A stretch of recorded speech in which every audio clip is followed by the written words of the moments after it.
Hello everyone, स्वागत है आप सभी का हमारे यूट्यूब चैनल सफलतागंज में। आई होप आप सभी बहुत अच्छे होंगे और अपनी तैयारी बहुत अच्छे से कर रहे होंगे। जैसा कि आप सब जानते हैं, हमारी ज्योग्राफी की घटना चक्र की सीरीज़ चल रही है, जिसमें हमने काफ़ी टॉपिक्स को कवर कर लिया है। और कल जो हमने टॉपिक स्टार्ट किया था वो था आपका एग्रीकल्चर यानी कि कृषि क्या। देखिए, मैंने आपको बताया था कि 3 से 4 लेक्चर आपके लग जाएंगे एग्रीकल्चर यानी कृषि वाले टॉपिक को पूरा कराने में, क्योंकि इसके अंदर कई सारे छोटे छोटे से सब टॉपिक्स हैं जो कि मेन इंडेक्स में आपको नहीं दिए हुए हैं, राइट। तो चलिए बिना किसी देरी के आज के अपने सब टॉपिक को स्टार्ट करते हैं। ये भी एग्रीकल्चर के अंदर ही आता है आपका हरित क्रांति। बहुत बहुत इंपॉर्टेंट है ये हरित क्रांति, आपका ग्रीन रेवोल्यूशन इसे हम कहते हैं इंग्लिश में। और जानेंगे हम हरित क्रांति के बारे में A to Z सारी इन्फॉर्मेशन। पूरी इन्फॉर्मेशन के लिए वीडियो को लास्ट तक देखिए। और वीडियो अच्छा लगे तो लाइक शेयर एंड कमेंट करना बिल्कुल भी ना भूलें। एंड यस, चैनल को सब्सक्राइब करना भी बिल्कुल ना भूलें अगर आपको हमारे वीडियोस अच्छे लगते हैं। तो चलिए स्टार्ट करेंगे हम हरित क्रांति के बारे में। आई नो थोड़ा डिसकंटिन्यूटी हो रही है, एनर्जी भी लो है, बट मैं पूरी कोशिश कर रही हूँ कि जल्दी से सब ठीक हो और जल्दी से मैं अपने पुराने फॉर्म में वापस आ सकूँ, राइट। तब तक आप लोग थोड़ा सा सहयोग करें, थोड़ा सा कोऑपरेट करें। तो देखिए, विश्व में हरित क्रांति, ठीक है, सबसे पहले वर्ल्ड में आपकी आई थी, इंडिया में नहीं। वर्ल्ड में जो आपका ग्रीन रेवोल्यूशन आया था उसके फादर कौन थे? तो उसके फादर थे नॉर्मन अर्नेस्ट बोरलॉग, ठीक है, या नॉर्मन ई बोरलॉग भी हम बोलते हैं इनको, ठीक है। इनका जन्म 25 मार्च 1914 को अमेरिका में आइवोवा स्टेट था, वहाँ पर हुआ था। और मैक्सिको में उनका कर्म क्षेत्र है, मतलब वो यूएसए बॉर्न थे। उनका जो बर्थ है वो यूएसए में हुआ था, बट अगर कहें कि वो काम कहाँ करते थे, उनका पूरा कर्म भूमि जिसे कहते हैं वो मैक्सिको थी, ठीक है। अब इन्होंने क्या किया था कि विकसित गेहूं की उच्च उत्पादकता वाली प्रजातियों से भारत, पाकिस्तान और मैक्सिको सहित अनेक देशों में जो गेहूं का उत्पादन है वो दोगुना हो गया। हरित क्रांति में बेसिकली इन्होंने क्या किया था कि दो अलग अलग जगह के जो गेहूं के सीड थे, एक यहाँ का है एक यहाँ का है, दोनों का, एक सेकेंड, यही समस्या है इसमें, ठीक है। एक यहाँ का है एक यहाँ का है, दोनों के बीच में क्रॉस कराया, क्रॉस कराकर एक नई वैरायटी बना दी, ठीक है। यही से हम हाइब्रिड वैरायटी कहते हैं। अब जैसे मान लीजिए इस वाले सीड में जो है नंबर्स ज़्यादा थे, मतलब गेहूं की बालियों में गेहूं ज़्यादा लगते थे। लेकिन इस वाले सीड की खासियत ये थी कि इसमें ज़्यादा मात्रा में आपको जो आटा था, मतलब जो उसका जो रिज़र्व फूड मटेरियल है, ज़्यादा हेल्दी सीड थे, मोटे सीड थे, एकदम मरे मरे से नहीं थे कि इसको पीस के आटा ही नहीं निकलेगा, ठीक है। इसका मान लीजिए हेल्दी सीड थे, ठीक है, हेल्दी सीड थे। और आपका इसमें ज़्यादा क्वांटिटी में आपको फ्लोर मिलेगा, आटा ज़्यादा मिलेगा, ठीक है। तो इस तरीके से जब दोनों को क्रॉस कराया तो एक ये जो नया सीड बना है इसमें आपका ज़्यादा मात्रा में ये आटा भी देगा, ठीक है। इसके सीड भी हेल्दी क्वालिटी के हैं। और दूसरा, इसका जो गेहूं की बालियां हैं वो भी ज़्यादा होंगी, यानी नंबर भी जो है वो ज़्यादा होंगे। वीट के जो सीड्स हैं उसके नंबर भी ज़्यादा होंगे। तो कुल मिलाकर हमने दो अलग अलग क्वालिटीज़ के सीड्स लिए, दोनों को क्रॉस कराया, हाइब्रिड बनाया और एक ऐसा सीड बना दिया जिसमें सारे दोनों की ही क्वालिटीज़ आपको मिलेंगी, ठीक है। तो ये होता है आपका क्रॉस। तो यही आपका किया गया था हरित क्रांति में, ठीक। बोरलॉग विश्व के 7 व्यक्तियों में शामिल हैं जिन्हें नोबेल पुरस्कार, अमेरिकन राष्ट्रपति का मेडल ऑफ फ्रीडम और कांग्रेसनल गोल्ड मेडल तीनों ही मिले हैं। तो ऐसा आ जाएगा कि वर्ल्ड के केवल 7 लोग ऐसे हैं जिनको ये तीनों पुरस्कार मिले हैं, उनमें से नॉर्मन ई बोरलॉग एक हैं, ठीक है। अब बोरलॉग को 2006 में भारत का पद्म विभूषण सम्मान भी दिया गया था। अब आ जाएंगे कि जैसे बोरलॉग ने आपका यूएसए में ये किया और अलग अलग जगह पे, तो इंडिया में उनको देखकर जब इंडिया में हमारे यहाँ बहुत ज़्यादा फेमाइन की कंडीशन चल रही थी, भुखमरी थी और एकदम अकाल पड़ा हुआ था, ठीक है, अकाल पड़ा हुआ था। उस समय भारत में हरित क्रांति जो है डॉक्टर MS स्वामीनाथन, उन्होंने इसका सफल परीक्षण किया। इन्होंने क्या किया, इन्होंने एक गेहूं की प्रजाति ली, कहाँ की, एक गेहूं की उच्च उत्पादकता की प्रजाति का निर्माण किया। कैसे? एक इन्होंने लिया था मैक्सिको का सीड गेहूं का, ठीक है, मैक्सिको का सीड था, और एक आपका था पंजाब का, ठीक है। दोनों के बीच में क्रॉस कराया एक हाई ईल्ड सीड वैरायटी को डेवलप किया, ठीक है, ये इन्होंने किया था, ठीक। ये देखिए, भारत में उन्नत बीजों का प्रयोग के कार्यक्रम यानी HYVP high yield variety programme की शुरुआत संयुक्त राज्य अमेरिका आधारित रॉकफेलर फाउंडेशन के सहयोग से की गई थी। भारत में हरित क्रांति का पहला जो चरण था, पहला फेज़ जो था, फर्स्ट फेज़ 1966 से 1981 तक रहा। इस फेज़ में आपका पंजाब, हरियाणा और वेस्टर्न यूपी का जो पार्ट था, उस वेस्टर्न यूपी के पार्ट में इसको चलाया गया और 1981 से 1995 तक आपका सेकेंड फेज़ चला और थर्ड फेज़ 1995 से शुरू हुआ। ठीक है। भारत में हरित क्रांति जो है वो उत्पादन और उत्पादकता दोनों में सर्वाधिक लाभ गेहूं फसल को मिला। प्रोडक्टिविटी, ठीक है, और प्रोडक्शन दोनों में ही आपको गेहूं की फसल को सबसे ज़्यादा लाभ मिला है।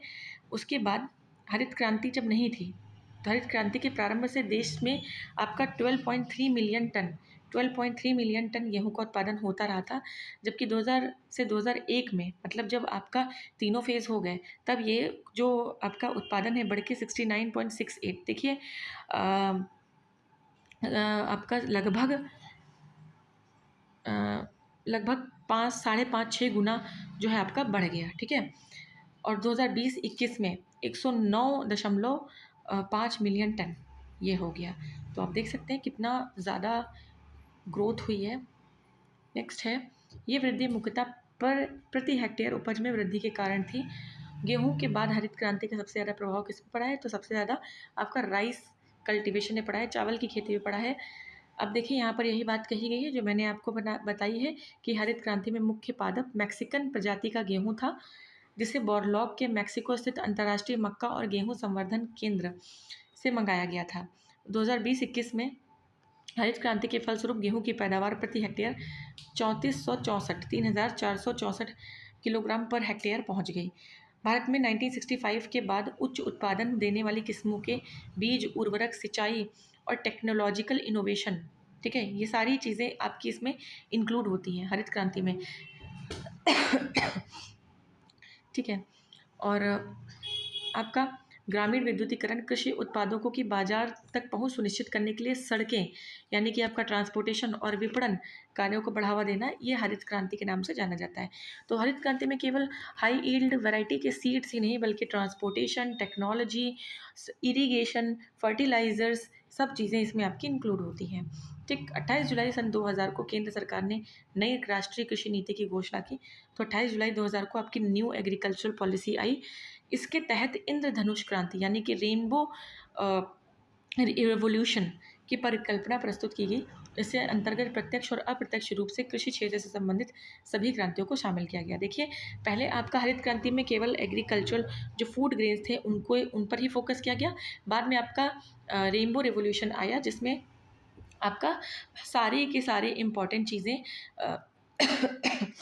इंक्लूड की गई। जैसे हरित क्रांति में आपके खाद्य उत्पादन के बारे में थी, जैसे गेहूँ, चावल, ये सब। सुनहरी क्रांति यानी गोल्डन रेवोल्यूशन में फल, सब्जी उत्पादन, ये सब आएगा। वाइट रेवोल्यूशन में आपका दूध से रिलेटेड है, उसके फादर वर्गीस कुरियन है, आपको पता होगा। ब्लू रेवोल्यूशन आपका मछली पालन से यानी कि पिसी कल्चर से रिलेटेड है। रेड रेवोल्यूशन मांस से भी रिलेटेड है और टमाटर से यानी मीट और टमाटो से। देखिए, हल्के में मत लीजिए, ये आते हैं। ठीक है, वनडे एग्जाम्स में, छोटे एग्जाम्स में भी आते हैं और बड़े लेवल के एग्जाम्स में भी आते हैं। ब्लैक रेवोल्यूशन आपका पेट्रोलियम से रिलेटेड है। राउंड रेवोल्यूशन पोटैटो यानी आलू से रिलेटेड है। नेक्स्ट है येलो रेवोल्यूशन। येलो रेवोल्यूशन आपका तिलहन उत्पादन से, और पिंक रेवोल्यूशन आपका मांस निर्यात, झींगा यानी प्रॉन, और प्याज यानी अनियन से रिलेटेड है। ठीक है, जो भी ऑप्शन में आपको मिले, आप तीनों में से एक ऑप्शन टिक कर सकते हैं। भारत में सबसे पहले जीबी पंत कृषि एवं प्रौद्योगिकी विश्वविद्यालय, हमने पढ़ा था, Govind Vallabh Pant agriculture and technological university, जो पंतनगर में खोली गई थी उस समय। ये देखिए 1960 में खोली गई थी। उस समय यूपी जो है, उत्तराखंड यूपी का भाग था, लेकिन अभी ये करेंटली उत्तराखंड में है। द्वारा जीरो टिल बीज और उर्वरक डिल का विकास किया गया। टीलेज पद्धति के अनुसार बिना जुताई किए कई सालों तक खेती की जा सकती है। तो इस तरीके से ये आप देख सकते हैं। राइट, इसके बारे में था। चलिए, तो इस तरीके से ये आपका थोड़ा सा नोट्स का पार्ट था जिसको हमने कंप्लीट किया। अब हम अपने क्वेश्चंस के पार्ट पर आ जाएंगे। राइट, क्वेश्चन की बात करें तो देखिए, पहला क्वेश्चन हमारा कह रहा है कि हरित क्रांति की नई कृषि व्यूह रचना का परिणाम थी जो 20वीं सदी के प्रारंभ में की गई थी। ठीक है, 20वीं सदी यानी कि 1900 वाला टाइम, 1900 से लेके 2000 तक का जो टाइम है वो 20वीं सदी है आपकी।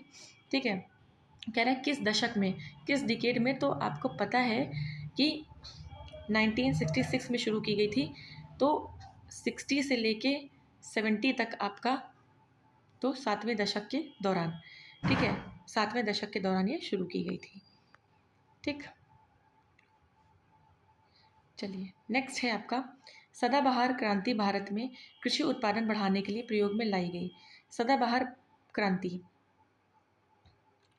नॉर्मन बोरलॉग द्वारा, एम.एस. स्वामीनाथन द्वारा, राज कृष्णा द्वारा या R.K.V. राव द्वारा। तो देखिए एम.एस. स्वामीनाथन आपके जो है ग्रीन रेवोल्यूशन के फादर थे इंडिया में, हम सभी को पता है ग्रीन रेवोल्यूशन के फादर इंडिया में आपके डॉक्टर एम.एस. स्वामीनाथन थे।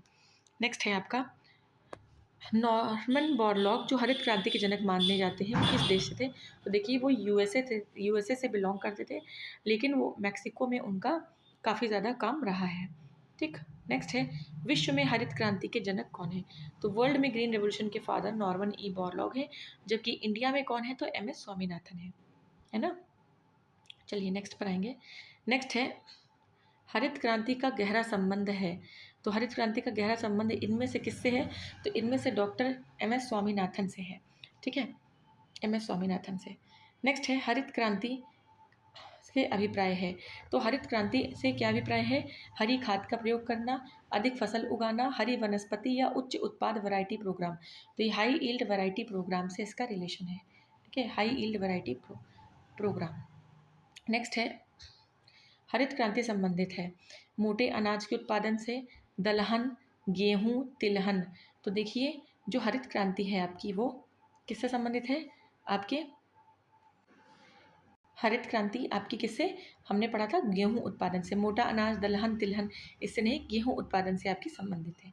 ठीक, नेक्स्ट है आपका क्वेश्चन नंबर 8, निम्नलिखित फसलों में से किसे हरित क्रांति का सर्वाधिक लाभ उत्पादन और उत्पादकता दोनों में हुआ। तो हमने पढ़ा कि गेहूं को उत्पादन और उत्पादकता दोनों ही सूरतों में सबसे ज़्यादा लाभ हुआ हरित क्रांति में। ठीक, नेक्स्ट है, स्वतंत्रता प्राप्ति के बाद सर्वाधिक प्रगति की है।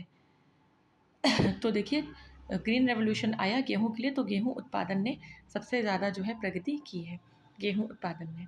ठीक, नेक्स्ट पर आएंगे, नेक्स्ट क्वेश्चन देखेंगे। नेक्स्ट क्वेश्चन कह रहा है, हरित क्रांति में प्रयुक्त मुख्य पादप फसल कौन थी। तो देखिए हरित क्रांति में आपके मैक्सिकन वीट प्लांट का जो क्रॉस है वो पंजाब के वीट के प्लांट से कराया गया, सीड से कराया गया, तो मैक्सिकन। ठीक है, मैक्सिकन गेहूँ इसमें हो जाएगा आंसर आपका। नेक्स्ट है, हरित क्रांति के फलस्वरूप गेहूं का प्रति एकड़ उत्पादन रिकॉर्ड अंक था, तो 2000 किलोग्राम। ठीक है, कितना, 2000 किलोग्राम था, राइट, और अभी 3464 है। चलिए नेक्स्ट क्वेश्चन कह रहा है आपका कि भारत में द्वितीय हरित क्रांति के संबंध में क्या सही है, सेकेंड ग्रीन रेवोल्यूशन की। तो देखिए पहला कह रहा है, इसका लक्ष्य हरित क्रांति से पूर्व में ही लाभान्वित हो चुके क्षेत्रों में गेहूं चावल के उत्पादन में और वृद्धि करना है। सेकेंड ग्रीन रेवोल्यूशन, इसका लक्ष्य हरित क्रांति से अब तक लाभान्वित न हो सकने वाले क्षेत्रों में बीज, पानी, उर्वरक तकनीकी का विकास करना है। बिल्कुल ये सही होगा। इसका लक्ष्य हरित क्रांति के प्रारंभ में ही प्रयुक्त हो चुकी फसलों को छोड़कर अन्य फसलों के उत्पादन में वृद्धि करना है। तो ऐसा नहीं है कि उसको दोबारा नहीं करेंगे। ठीक है, तो एक भी आपका इसमें सही नहीं होगा, क्योंकि 1 इसलिए सही नहीं है, हरित क्रांति से पूर्व में लाभान्वित हो चुके क्षेत्रों में गेहूं और चावल के उत्पादन में और वृद्धि करना। तो ऐसा नहीं है कि केवल उसी एरिया में है, बाकी एरिया में भी हम करेंगे। और लास्ट है, इसका लक्ष्य पशुपालन, सामाजिक वानिकी और मत्स्य पालन के साथ शस्योत्पादन का समाकलन करना है। बिल्कुल हमने पढ़ा कि फिर उसके बाद आपका रेनबो रिवोल्यूशन आ गया, जिसमें आपका ये सारी चीज़ें भी थी। तो आपका 2 और 4 इसमें से सही हो जाएगा। ठीक, 2 और 4 सही हो जाएगा, जबकि 1 और 3 जो है वो सॉरी 2 और 4 यहाँ पर है, 2 और 4 आपका ये है। ठीक, 2 और 4 सी ऑप्शन आपका करेक्ट होगा। नेक्स्ट है क्वेश्चन नंबर 13 क्या कह रहा है? दिए गए कोड की सहायता से हरित क्रांति के घटक चुनिए। पहला है उच्च उत्पादन देने वाली किस्म के बीज, यानी कि हाई यील्ड वैरायटी सीड, और सिंचाई, ग्रामीण विद्युतीकरण, ग्रामीण सड़कें और विपणन। तो ये चारों ही चीज़ें आपकी इंक्लूड होंगी इसमें। ठीक है, हमने चारों पढ़े नोट्स में, चारों ही चीज़ें इसमें इंक्लूड होंगी। नेक्स्ट है आपका असर्शन रीज़न टाइप का क्वेश्चन है। असर्शन कह रहा है कि भारत में हरित क्रांति के फलस्वरूप खाद्यान्नों के उत्पादन में वृद्धि हुई है। तो बिल्कुल वृद्धि हुई है। रीज़न क्या है? भारत में हरित क्रांति के परिणाम स्वरूप क्षेत्रीय असमानताओं में वृद्धि हुई है। ये भी आपका सही है। देखिए, जो रीजनल डिस्पैरिटीज़ हैं उसमें भी आपका बहुत ज़्यादा इंक्रीज़ हुआ है। ठीक है, रीजनल डिस्पैरिटी भी आपकी बहुत ज़्यादा इंक्रीज़ हुई है। रीजनल डिस्पैरिटीज़ दोनों ही अपनी जगह सही हैं, लेकिन अगर बीच में बिकॉज लगाएंगे, ठीक है, तो दोनों सही हैं। इसका मतलब या तो ए सही होगा या तो सी सही होगा। ठीक है, कह रहा है भारत में हरित क्रांति के फलस्वरूप खाद्यान्नों के उत्पादन में वृद्धि हुई है, क्योंकि भारत में हरित क्रांति के वजह से क्षेत्रीय असमानता में वृद्धि हुई है। तो नहीं, ऐसा नहीं है। ये रीज़न आपका करेक्ट एक्सप्लेन नहीं कर रहा है, तो ये ऑप्शन आपका करेक्ट हो जाएगा। रीज़न सही नहीं है। असर्शन रीज़न अलग अलग अपनी जगह सही है, लेकिन एक्सप्लेन नहीं सही कर रहा है। नेक्स्ट है इंद्रधनुषीय क्रांति का संबंध है हरित क्रांति से, श्वेत क्रांति से, ठीक है, और नीली क्रांति से और या सभी से। देखिए, रेनबो रिवॉल्यूशन में आपके ये सारे इंक्लूड हो जाते हैं। ठीक है, रेनबो रिवॉल्यूशन में आपका ग्रीन, येलो, ब्लैक, सारे ही गोल्डन, सारे ही इंक्लूड हो जाते हैं। वाइट, पिंक, सब इंक्लूड हो जाता है। ठीक, नेक्स्ट है, देखिए कोड हमें दिए गए हैं, मैच करना है लिस्ट 1 को लिस्ट 2 से। खाद्यान्न उत्पादन में वृद्धि, दुग्ध उत्पादन में मत्स्य और उर्वरक। देखिए, खाद्यान्न में आपका हरित क्रांति से वृद्धि हुई, दुग्ध में आपका श्वेत क्रांति से, मत्स्य में आपका नीली क्रांति से और उर्वरक आपका भूरी क्रांति से। तो इस तरीके से आपका करेक्ट मैच हो जाएगा। ठीक, नेक्स्ट है गुलाबी क्रांति किससे संबंधित है? तो प्याज से भी संबंधित है, झींगे से भी संबंधित है। ठीक है, झींगे से।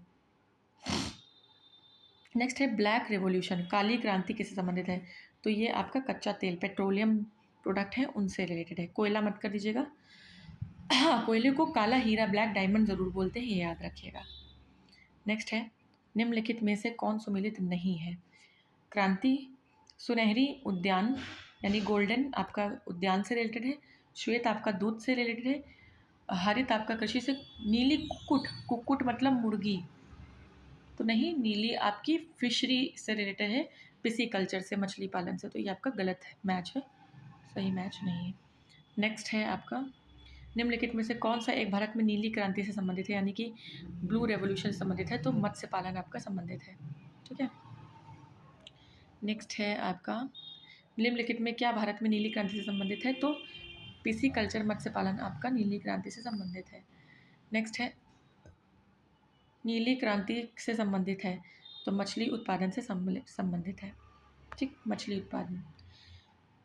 नेक्स्ट है ज़ीरो टिल बीज और उर्वरक डिल का विकास किया गया। तो हमने भी पढ़ा कि जो हमारी इंडिया की फर्स्ट एग्रीकल्चरल यूनिवर्सिटी थी, जीवी पंत यूनिवर्सिटी पंतनगर में, जो कि भी उत्तराखंड में है, वहाँ पर ही डेवलप किया गया था। नेक्स्ट है आपका निम्नलिखित में से कौन सी क्रांति के संदर्भ में सही सुमेलित नहीं है? सफ़ेद दूध से रिलेटेड है, हरा अनाज से रिलेटेड है, सुनहरा उद्यान से, नीला मुर्गी पालन। तो नीला आपका मत्स्य पालन से रिलेटेड है, मुर्गी पालन से रिलेटेड नहीं है। नेक्स्ट है निम्न में से कौन सी एक व्यापारिक फसल नहीं है, मतलब कैश क्रॉप नहीं है? तो देखिए, गन्ना, कपास, केला सब कैश क्रॉप है, बाजरा आपकी कैश क्रॉप नहीं है। अब देखिए, जो व्यापारिक फसल यानी जो कैश क्रॉप्स हैं वो क्या होती हैं? इनको हम रेडी टू सेल या नकदी फसल भी कहते हैं या कैश क्रॉप भी कहते हैं। ठीक है, ये क्या होती है? इनको रेडी टू सेल क्रॉप भी कहते हैं। जैसे ये पैदा होती है, इनको तुरंत बेचा जा सकता है। ठीक, तो इस तरीके से आपका जो हरित क्रांति का टॉपिक है वो फिनिश होता है। नेक्स्ट आप देख सकते हैं इसमें खाद्यान्न फसलों के बारे में है। अब यहाँ पर आपको एक सब टॉपिक दे दिया है, खाद्यान्न फसलें। इसके अंदर रबी की फसल, खरीफ की फसल, उसके बाद नकदी फसल, कई तरह की फसलें हैं और उनके बारे में क्वेश्चंस हैं। तो ये छोटा टॉपिक नहीं है, काफ़ी लेंथी टॉपिक है। आज मैं एक भी वीडियो नहीं दे पाई, इसलिए मैंने सोचा कि आपको एक वीडियो प्रोवाइड कर देती हूँ, सो दैट थोड़ा तो आपका काम आगे बढ़े, राइट। लेकिन ये फ़सलों को आज एक साथ पढ़ाना इतना पॉसिबल नहीं होगा। ये फ़सलें जब भी मैं पढ़ाऊँगी तो एक साथ पढ़ाऊँगी, क्योंकि इसमें आपकी वैराइटीज़ दी हुई हैं। गेहूँ की वैराइटीज़ दी हैं, ठीक है? चावल की अलग-अलग वैराइटीज़, रेशम की वैराइटीज़ हैं, तो वो आपको फिर कन्फ्यूज़ कर देगा अगर आपने अलग-अलग पढ़ा उसको। तो ये मैं आपको कल के नेक्स्ट लेक्चर में पढ़ाऊँगी। सारी खाद्यान्न फसलें, जितनी भी आपकी फसलें हैं, वो सब मैं आपको पढ़ाऊँगी आपके नेक्स्ट लेक्चर में। आज केवल हमने हरित क्रांति के बारे में पढ़ा, ग्रीन रेवोल्यूशन के बारे में। इसको हम नेक्स्ट कल के लेक्चर में कवर करेंगे, राइट? कल के लेक्चर में फसलें हो जाएँगी, उसके बाद एक आपका मिसलेनियस बचेगा। मिसलेनियस को कंप्लीट करके आपका एग्रीकल्चर पूरा कंप्लीट हो जाएगा, ठीक है? तो चलिए आज के लिए इतना ही रखेंगे। अब हम मिलेंगे अपने नेक्स्ट सेशन में, जिसमें हम खाद्यान्न फसलों के बारे में पढ़ेंगे, ठीक है? तो तब तक के लिए आप पढ़ते रहिए और अपना ख्याल रख लीजिए। बहुत ज़्यादा वायरल एंड फ़ीवर का टाइम चल रहा है, तो देखिए आपका एग्ज़ाम भी है और उड़ती-उड़ती सी खबरें आ रही हैं पीसीएस के एग्ज़ाम को पोस्टपोन होने की, लेकिन उस पर इतना ध्यान देने की ज़रूरत नहीं है। ये सब चीज़ें होती रहती हैं, हर बार का ही ये होता है। पोस्टपोन होगा तो भी आपका 15-20 दिन, महीने भर से ज़्यादा के लिए पोस्टपोन नहीं होगा, तो जहाँ इतना सब्र कर लिया वहाँ थोड़ा सब्र और कर सकते हैं। चलिए आज के लिए इतना ही रखेंगे, मिलेंगे नेक्स्ट सेशन में, तब तक के लिए जय हिंद, गुड बाय।